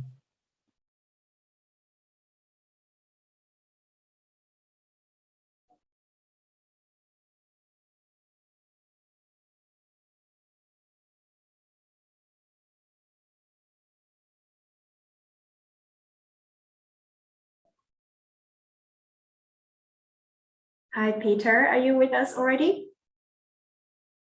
Ah, there you are. Hi, I'm with you. I'm sorry. I'm forwarding. If I said you answer the question live, the suggestion is to the moderator to put it to the panelists. I wasn't suggesting that I myself would answer the question live. That's sorry. This is the Zoom language. Sorry about Okay, great. No problem. Well, at least we know that you're there and that you're actively listening. Thank you. Absolutely. So much. Emily, there you go. Thanks. Thanks a lot.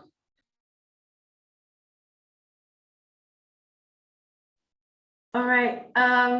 So there's one question to all the women in the panel. Most rural areas economically depend on agriculture sector, where women and young girls are often the backbones of farming families. How to make skills and finances also accessible for these young girls in the future? A very interesting question. Marianne, would you like to take this one? Yeah, sorry, Emily, can you repeat that? Because I was going through the Q&A box and there were still some questions, but can you repeat it, please? Sure. So most rural areas economically depend on agriculture sector, where women and young girls are often the backbone of farming families. How to make skills and finances also accessible for these young girls in the future? Yeah, well, that's another topic, no? Gender equality, women and girls also in agriculture. But I think there should be no difference in treating girls or boys when it comes to involving them in agriculture. So whatever programs that we have for attracting the young people to agriculture should also apply to young girls. No, for example, like in East-West, we provide agriculture scholarships, 4-year agriculture scholarships, and surprisingly, we have more number of female scholars than male. So this is really one way of having more, you know, or womanizing the agriculture sector. Thank you. Thanks, Marianne. Rihanna, what do you think? Yes, that's a very good questions and match with my current profession also. Because here at WEF Foundation, we offer different skill-based training and also train the young girls and also the rural women who want to contribute and come forward to the agricultural sector. I can give you an successful example. One of our attendees of the Youth Assembly at WEF Foundation from the coastal belt, she received the training from us for the entrepreneurship development. And then throughout the microfinance program of the WEF Foundation, we offered them a certain amount as a loan. And then she was able to start her business and become a successful entrepreneur. And this is how gradually, being a rural small girl, she has the access of finance and access of the skill training to capacitate herself and establish her own business. And she has become a role model at her village.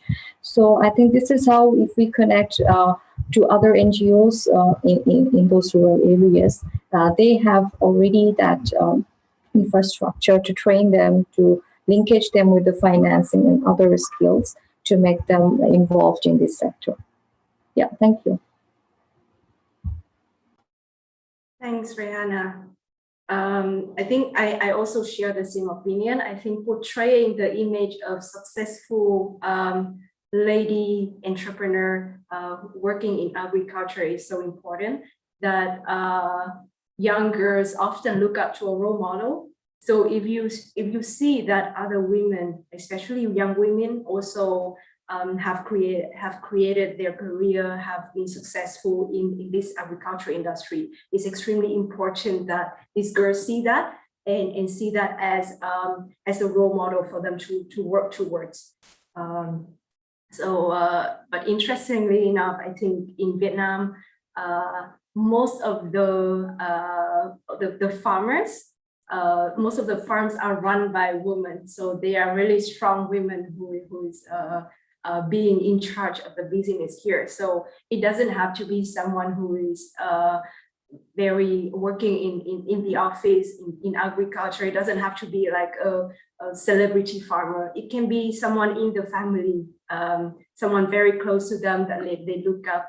Marianne, you mentioned earlier that we need to make their parents successful, young people's parents successful, so they know that is their role model to look up to.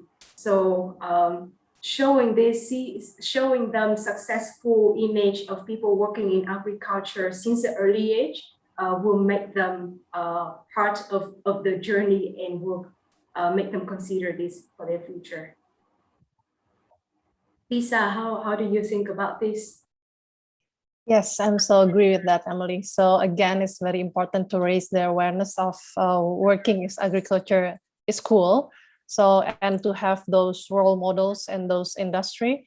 And so what we do also in Pippleton is we went to schools to share our story because even now in the 5th grade, they're already studying about SDGs. So we share about what point of SDGs that we already fulfilled. And from there's a lot of questions and they're very curious about our company, about our purpose. And so from just that one specific events that it changed the way the younger thinks about buying products. So again, it's very important to again raise the awareness through just what you said, Emily, having role models, and also to earlier to what we do, what we went to schools to give them to share about our story and the importance of this specific sustainability story. Yeah. So perhaps one example is for the companies to have like an ambassador program, right? For yes. young people to go around to schools and share examples, how it's like, or have open days where you invite people to come and have a female mentor who show them around. To have guest speakers, yes, to schools to share their story. Yeah, it's very helpful. Yes, agreed. That would be very nice. All right, we have a question from someone definitely very young. I'm preparing for my future school, and I always hear an opinion that future career for those who study in agriculture will not be good, since the agriculture is an old-fashioned career. What are the panelists' thoughts? So I think to our young audience, if you have listened up to now, you have heard a lot of examples from our panelists that agriculture is not at all old-fashioned, is indeed quite tech-savvy, and it's innovative, and there are a lot of cool things happening around it. But to the panelists, is there something else that you would like to share to our young audience?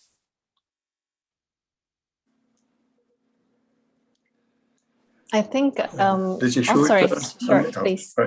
No, please go ahead. I'll take next. All right. I think for the young audience, I think it's very important for them to understand the supply chain, how the food produced from the scratch. So when they know the processing and when they know where it comes from, it will build an important awareness for them to know more about the specific sector.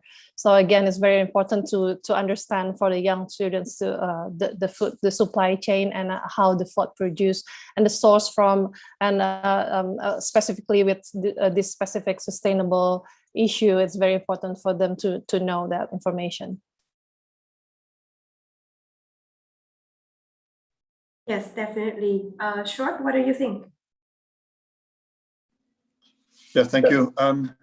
Yeah, I can only repeat and support what's just stated about the image of agriculture.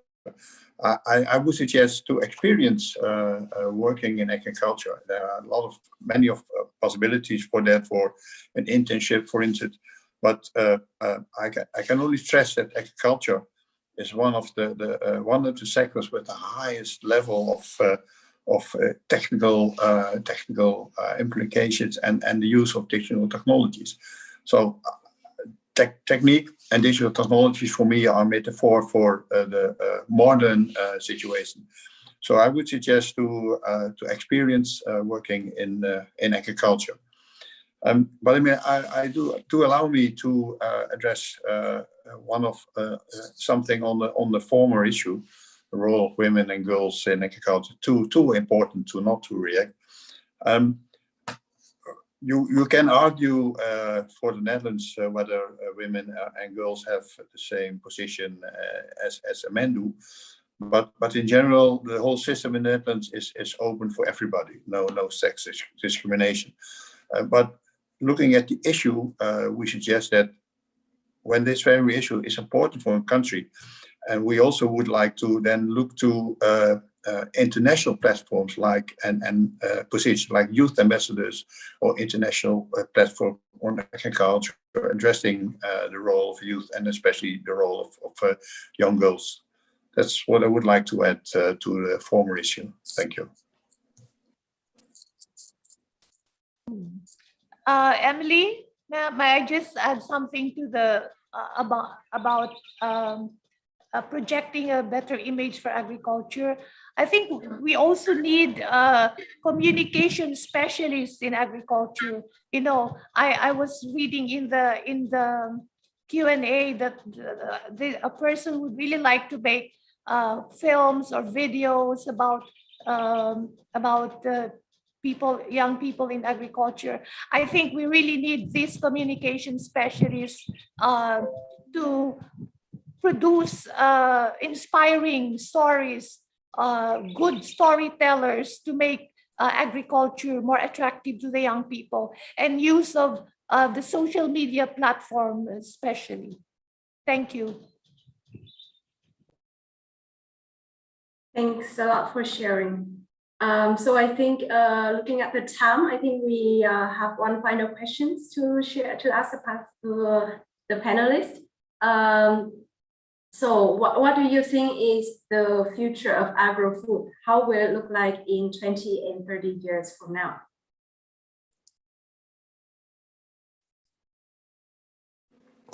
This is short. Can I respond first, Emily? Thank you. Go ahead. Well, thank you. I think what I should say, I hope that agriculture will look completely different, because there's a growing orientation on the effects of agriculture regarding climate change, regarding biodiversity loss. And so the way of working we practice now will dramatically change to safeguard these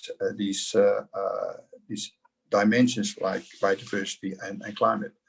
On the other hand, not only on production side, but also on consumption side, ideas about food and what it may cost to produce food and to eat food will dramatically change based on the same orientation I just mentioned. And there will be much more situations available to produce food. For instance, now everybody knows that saline conditions could be experienced as a problem, but could also be experienced as an opportunity to produce new food.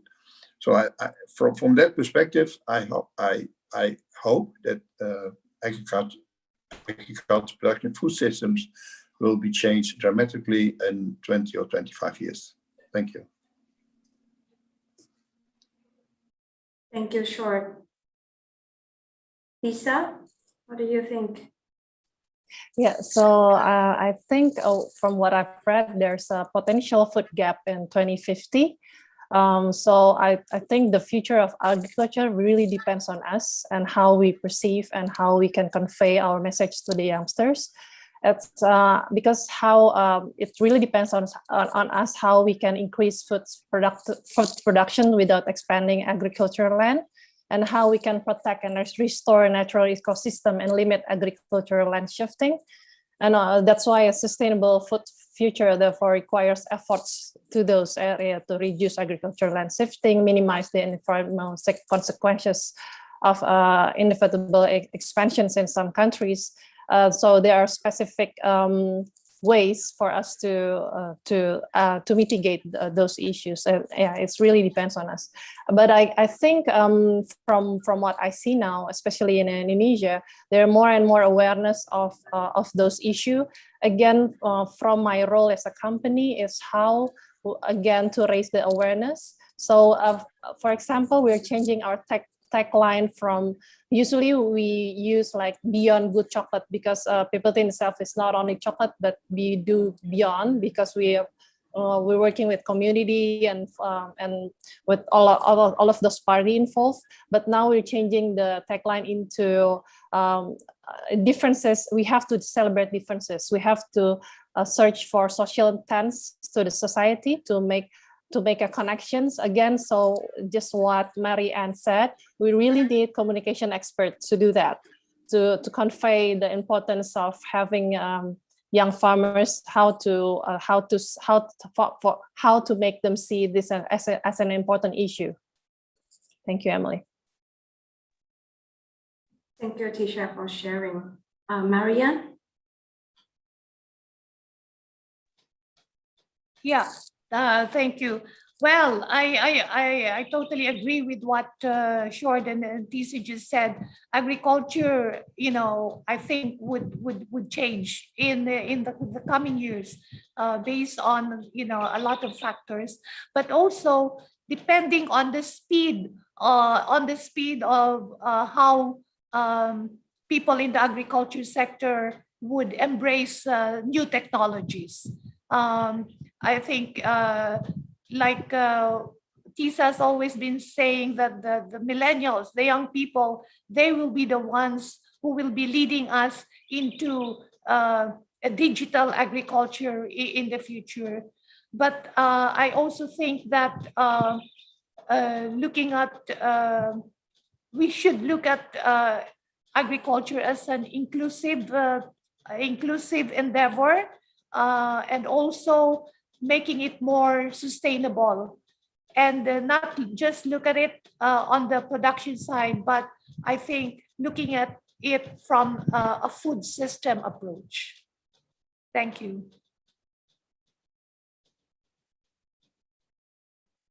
Thanks, Mary-Ann. And maybe a final remark from Rihanna on the future of agri-food. Yeah, thank you. I agree with the panelist in response to this answer. I would wrap up this as like we need to ensure the collaboration among the regions in agriculture sector, because we can see that digitalization will take place in this sector, and where there will be the gap between the developing countries and the developed countries when it's come to adopting the digital technology. So throughout the collaboration with different stakeholders in the region, I think we can meet up the gap.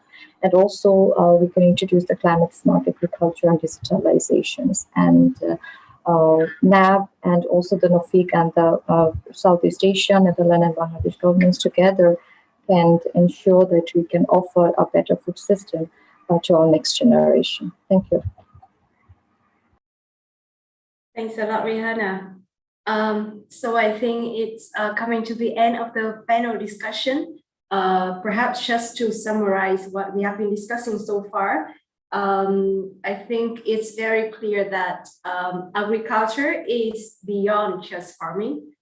It's a lot more than that. They involve technology, innovation, and the idea of sustainability is being introduced and being focused on a lot in the last few years by many companies.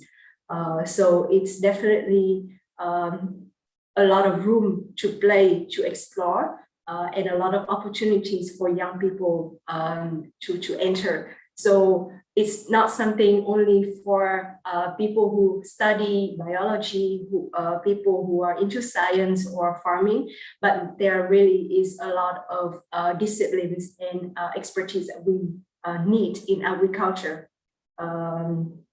It's about we need people who knows about law. We need people who know about IT and many other things. So that's why we really strongly encourage the young people to consider agriculture, make it one option, one viable option, reach out to people in the industry who have worked for a few years in agriculture. They can share with you a lot of things about this. And also we want, if it's possible, the institution, educational institution, the government, and anyone who's in the room who has the power to create opportunities for the young, please do so. So we would have the opportunity to attract more young, talented workforce to be in agriculture, because it's so important to our economy. So just to repeat the word of our earlier speakers, people don't like to work in agriculture, but they are interested in working for something socially meaningful. They're interested in making health better. They want to contribute to biological balance in the world. So if you want that, then work in agriculture. That's the sector to be in the future, because the last question you have heard, there's going to be a lot of changes in this sector in the next 20, 30 years, and we need your contribution to make that happen. So thank you very much for the panelists for tuning in.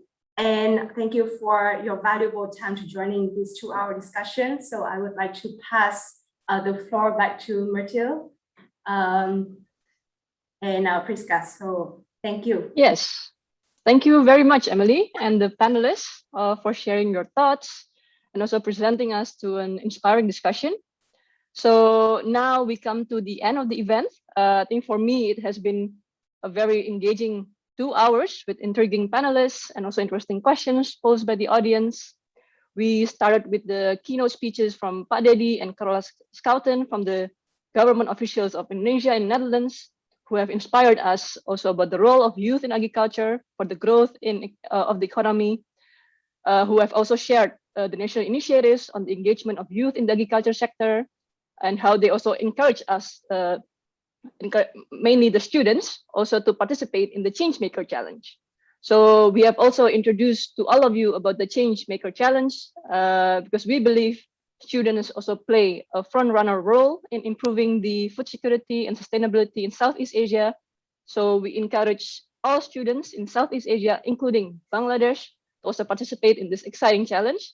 So please check out the website, check the criteria, and sign up. Martilla, what do you think about the event? What do you think about the panel discussion, and what can the audience expect next from this campaign? Yeah, Priska, I think it was a great event. I really enjoyed very much the panel discussion. I mean, so many interesting things were said. Emily, you did a great job facilitating the discussion also. Thank you so much for it. And all panelists, thank you for sharing your experiences and suggestions also. I think that important takeaways for me is that we are already in a big change of the agri-food sector to prepare ourselves for a challenging but future, but also a future that creates like opportunities. And we need the younger generation to help us think on how we can best respond to all these changes. And I thought that there were some like very interesting suggestions made. Many of them were there, and of course I'm not going to repeat them, but I like, for instance, the suggestion to involve youngsters, but also their parents. I think that I thought that was a very interesting suggestion. So there we can already start. Then the other thing is that in educational centers, create like more information about how appealing it is to work for the agri-food sector, and be more proactive, also inviting actors like companies, public sector, education sectors to approach students and engage them in internships so they can really get acquainted with it. Also in the chat, I saw suggestions about making the information about the agri-food sector more appealing, and there definitely we need young people to make TikTok videos, to create like Instagram pictures, to make other type of messages, because, well, I see it already with my own kids of 10 years old. I mean, they grab the phone out of my hand and they do 10 things that I never had imagined that I could do with my phone. So let's involve them and let's have them the floor. Let's have them on the table just to make that happen. And not only in the practical part, where the private sector and the public sector can do things, suggestions also on making the policy environment better, more attractive for women, for other young people like to get involved.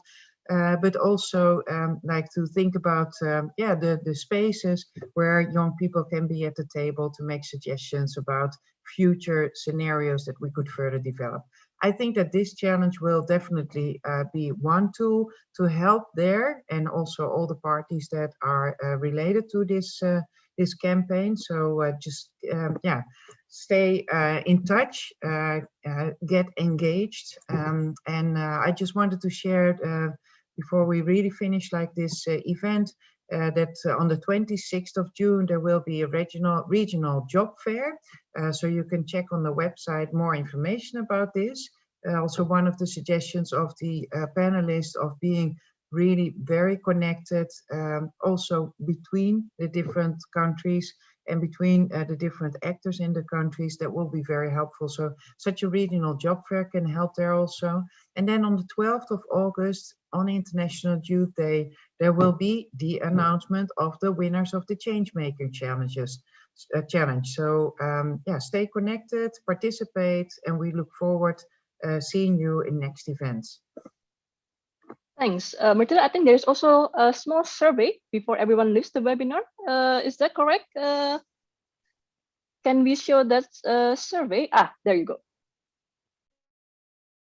Yes. Host and panelists cannot vote. Oh, I would like to choose agree. I disagree with that. But then I will give my own vote. I thought it was a great program, and I really appreciate all the people that participated in it, and also, of course, the people behind the scene that helped to prepare all this in detail. Thank you so much. You really did a great job. Thank you, everyone.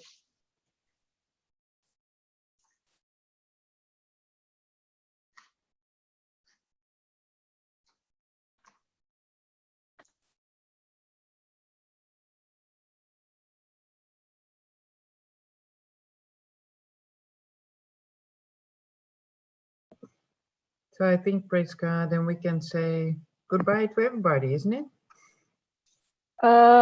Yes, I think so. I think after filling in the survey, yes, indeed. So and then we can of course leave the webinar and keep in touch for the next ones.